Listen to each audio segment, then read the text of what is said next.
guys, welcome to my channel Vlogging Odrish. আমি আবারও বহুদিন পর চলে এসেছি আমার চ্যানেলে একটা নতুন সুন্দর এবং দারুণ ভ্লগ নিয়ে। তো আজকে এটা খুব সম্ভবত ক্রিসমাসের আবহ চলছে, মানে আমি যেই সময় ভ্লগটা ছাড়ছি। অ্যাকচুয়ালি এটা হচ্ছে ডিসেম্বরের মোটামুটি মাঝামাঝি সময়। তো এই সময় আমাদের বেহালাতে হচ্ছে চণ্ডীমেলা। তো চণ্ডীমেলার এখানে আমাদের বিসর্জনে বিশাল প্রসেশন বার করে। তো সেটা তোমাদেরকে দেখাবো না ভ্লগিং করে, এটা তো হতে পারে না। তো আজকে একটা ছোট্ট ভ্লগ, খুব বড় ভ্লগ হচ্ছে না। তো আজকে ভ্লগে হতে চলেছে চকের বাজার, বেহালার চকের বাজারে চণ্ডীমেলার মণ্ডপ দেখাবো তোমাকে, এবং শোভাযাত্রা, বিসর্জনের যে শোভাযাত্রা সেটা নিয়ে আজকের গোটা ভ্লগ। তো গাইস, সকলকে হ্যাপি মেরি ক্রিসমাস। খুব সম্ভবত এই ভিডিওটা 24-25 তারিখেই আসছে, অ্যান্ড চিন্তা করার কোনো কারণ নেই, 25 থেকে 31 এই আবহে আমার চ্যানেলে আরও একটা ভ্লগ আসবে, আমি কথা দেব। সেটা হচ্ছে পার্ক স্ট্রিট ব্লগ। ঠিক ধরেছে, একদম পার্ক স্ট্রিটে আমি যাচ্ছি, এর মধ্যেই সেই ব্লগটাও কিন্তু আসবে, পার্ক স্ট্রিটে ক্রিসমাস ফেস্টিভ্যালের ব্লগ। তো চলো আর দেরি না করে আজকের ব্লগ অর্থাৎ চণ্ডীমেলার পূজা মণ্ডপ এবং তার বিসর্জন শোভাযাত্রা শুরু করা যাক। তো চলো।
আপনাদের সবাইকে বরিশা ঐতিহ্যদের সারা বাংলার জাগ্রত অনন্য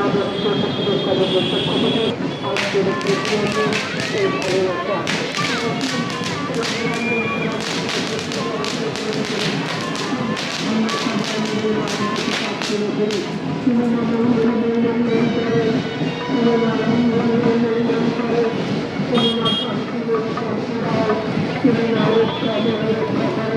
আমরা যেন জাতি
তো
গাইস, তোমাদের কেমন লাগলো এই বিসর্জনের বিশাল শোভাযাত্রাটা? আমার তো অসম লেগেছে। তো বলো কেমন লাগলো শোভাযাত্রা, বলো। অবশ্যই কমেন্টে জানিও। আর আজকের ব্লগটি ভালো লাগলে অবশ্যই ভিডিওটিতে লাইক করো, কমেন্ট করো, তোমার বন্ধু বান্ধবদের শেয়ার করো এবং ব্লগিং অদৃশ্য চ্যানেলটিকে সাবস্ক্রাইব করতে ভুলো না কিন্তু। আর আবারও বলছি, আমি একটু বিশেষ কারণে ব্যস্ত হয়ে পড়েছি পড়াশোনার চাপটাপে, সেই জন্যই এখন ব্লগ কম আসছে। মাঝে মধ্যে শর্টস দিচ্ছি, কিন্তু চিন্তা করার কারণ নেই, পুরোপুরি চ্যানেল বন্ধ হবে না। তোমাদের ব্লগ আমি দিতে থাকবো আর কয়েকটা দিন। আর তোমাদের জন্য সারপ্রাইজ আছে। আমি একটা জায়গায় ঘুরতে যাচ্ছি, সেটা তোমরা ঘুরতে যাওয়ার পর আমি কমিউনিটি ট্যাবে অবশ্যই ছবি ছাড়বো, তখন তোমরা জেনে যাবে কোথায় যাচ্ছি। তো সেখানকার ভ্লগও খুব শীঘ্রই আসবে। এখনো যাইনি, যাব। সে এখনো 1-1.5 মাসের গল্প আছে, এখন দেরি আছে আস্তে আস্তে। কিন্তু যাওয়ার কোথায় যাচ্ছি সব তোমাদের জানিয়ে দেবো এবং ভ্লগও খুব শীঘ্রই 2-1 মাসের মধ্যে চলে আসবে। তো যাই হোক, তো আজকের ভিডিও এই পর্যন্তই, আজকের ব্লগ এই পর্যন্তই। সবাই ভালো থাকবে, সুস্থ থাকবে। সকলকে happy merry Christmas and happy new year 2025। New year এখনো পড়েনি, তো হ্যাপি মেরি ক্রিসমাস। তো টাটা, আবার দেখা হচ্ছে নেক্সট ব্লগে। টাটা।